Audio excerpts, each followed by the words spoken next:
Thanks, Annissa. Where are you from? Born in Guyana. I reside in Oshawa, Ontario. And how long have you been in Canada? Oh my goodness, I've been here since I was 6, so quite a while. Yeah. Yeah. You're a total local. I am. Now, did you go to school all in the GTA? I started my first semester in Guyana, and then I came in here for grade 1. So I guess that would be kindergarten in Guyana. Yeah. Do you still remember the difference between there and here? Vaguely.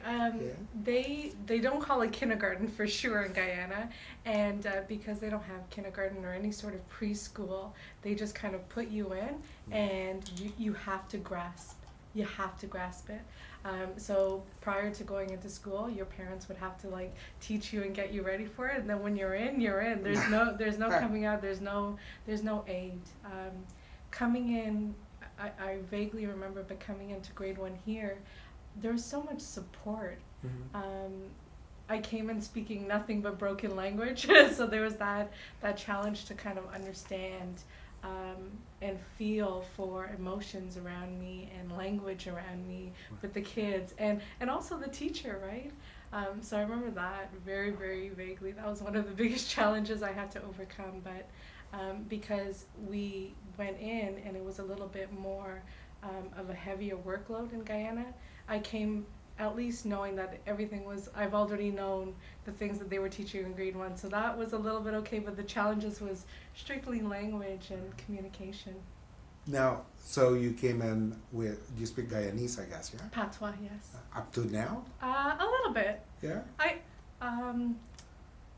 How would they say? They would say, "Me can speak a little bit of English." In Patois. Oh, well. Yeah. So that's good. Do your parents still speak the language? They do, yes. They're trying. They've been here, I think, almost 20 years now, and my dad, if you talk to him, he will talk the exact same way that I just mentioned, but he'll try. He'll try to get that accent out. But my mom, she's a lot better with it. Good. Yeah. No, so they live here now. They work Yes. here and all that. Yes. Okay. Do you have siblings? I do. I have one brother. Younger, older? He is younger. He's 4 years younger than myself. Is he in school still or working? He's working full time now. The furthest he went was a university.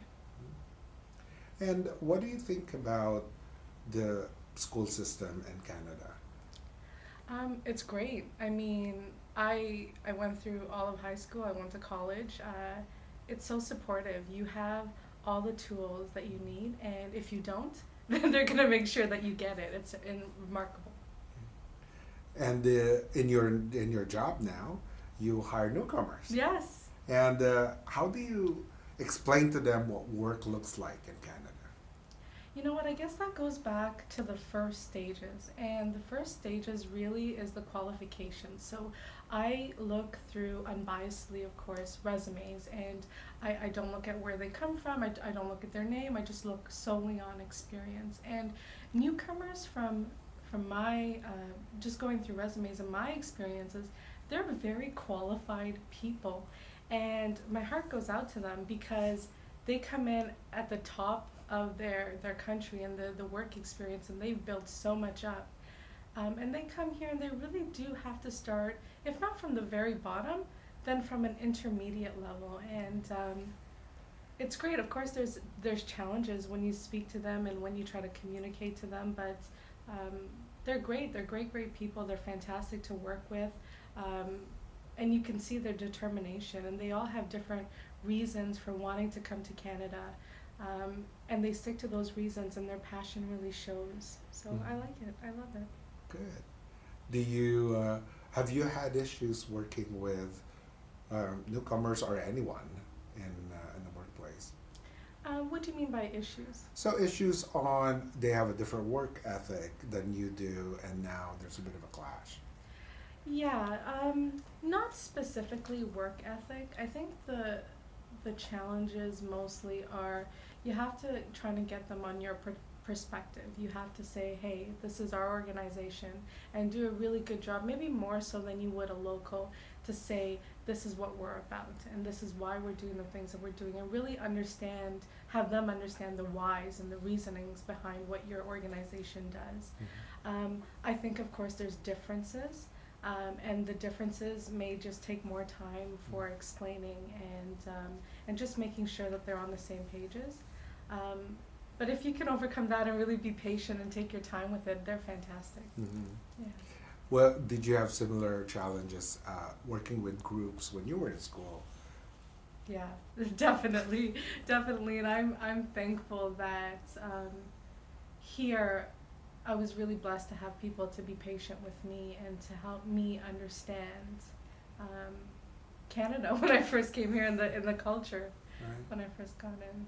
So tell us about Canada. Like, what does that mean to you? What does it mean to be Canadian? You know, I wish we would see more of it. You know, there's some places that, or some people that haven't really caught up to what other people are doing, and it's just being accepting.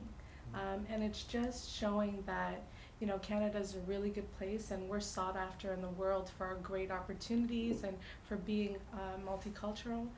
But we have to be multicultural, and that's not just making sure that we're seeing different people around us and different races and things like that, but it's also wanting to understand those races and wanting to understand those experiences and just understanding it to the point that we can understand maybe some nuances that those cultures are going through. So to being Canadian, just for me, means just to be accepting and knowledgeable about the people that are around us and are in our community. Mm-hmm. Now, what about you're close to your parents? I am, yes. And what in your parents' kind of wisdom that you bring to the workplace? My parents taught me never to give up, and I truly admire that about them. I mean, they came in here, were first generation immigrants, so it was tough for them to get established, and I'm sure they've told me many, many times, they took advantage of them in some ways. Like, they didn't really have the patience with them. They didn't really want to help them or show them. I mean, coming here, we didn't know where grocery stores were. It's tough to open a bank account and things like that. But I admire them because they never gave up, and they worked hard each day to make sure me and my brother had a place in the world and that we understood what the world was. So that's my biggest lesson for them, never to give up. Yeah. What would be the lesson for the people that you mentor, or kids, or nephews and nieces later on? Good question. I think the biggest thing that I would tell them is always understand, and if you don't understand, then ask questions to make sure that you do understand, because understanding something, not just thinking that you understand with your own perspective, but truly understanding it from someone else's perspective, and the person that's trying to say something to you, just understand it. Because then if you have all the tools and the knowledge that you need to understand what they're trying to go for, then you can act on it, and then you can get the best of what you need to do to move on. Great. I'm Canada!